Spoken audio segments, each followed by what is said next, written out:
This season, the Oil Barons traveled north to Fort McKay for the first time ever, holding a team practice at the community's rink in front of hundreds of school kids who were let out early to catch a glimpse of the mob.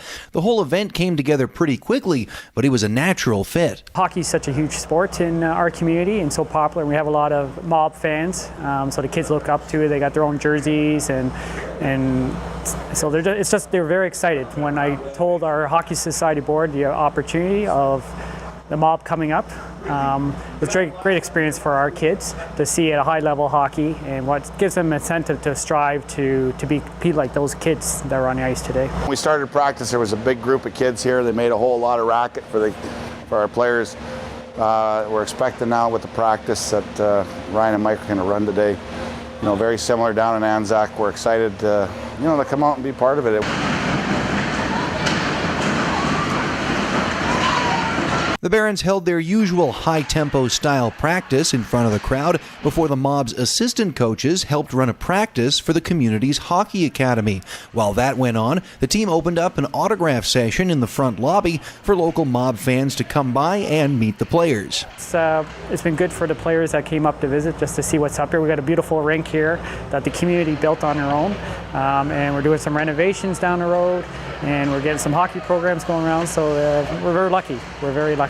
Sometimes you get thrown out of your rink. It can be frustrating, but we've managed to turn a situation into a little bit of a team builder, one, and two, you want to give back to the communities and maybe build some new fans with some of these younger kids. The hockey academy that the Barons helped out with is also becoming a fast-growing part of this fast-growing community. So we started off with 10 to 12 kids at the beginning of probably a couple years ago, and we're up to over 50 kids playing hockey in McKay.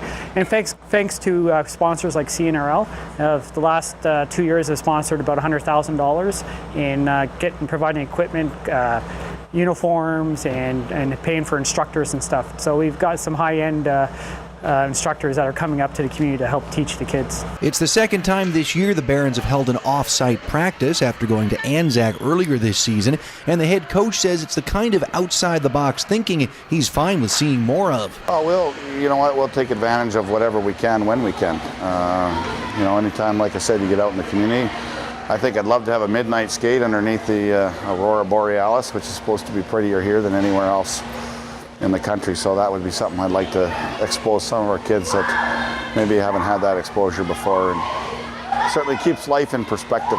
The day wrapped up at Fort McKay's Elders Centre, where the team took part in a traditional meal of bannock and stew to take in a bit of the cultural side of Fort McMurray's northern neighbour as well. Looking at the roster, a lot of kids are from not the region, so it's a good experience to see what's around McMurray. I mean, it's a lot of Aboriginal people in this area, and I don't know if people realize that.